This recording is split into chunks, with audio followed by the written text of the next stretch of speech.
来指挥中心来宣布，打来骑机车、骑铁马，甚至参散步，拢会当唔免来挂喙罨咯。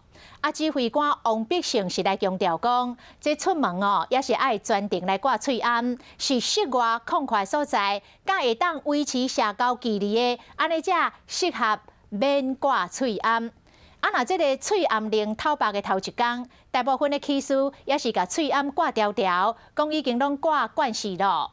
台大儿童病院院长王立明讲，这喙罨是上简单的防疫工具，若要来放宽，爱明年较妥当。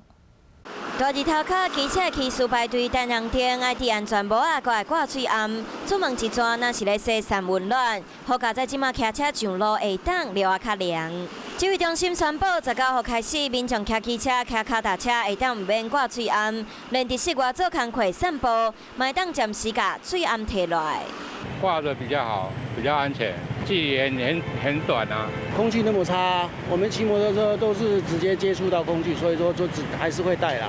真侪上路头一天，大部分骑士要是乖乖挂喙罨，因为唔那为着防疫，嘛会防日头拍、防止晦气。不过要受戴全搭式安全帽的骑士较轻松。改变不了这个习惯呢，对啊，还是会继续戴着吧。室外的可以先放宽啦。即摆指挥中心讲，散步算是运动，会当唔免挂喙罨。喙罨实在挂伤久，才着真惯势啊。不过这个新规定，敢若有铺设地带。被抓到的时候就说我在散步，这样会不会也有这个问题？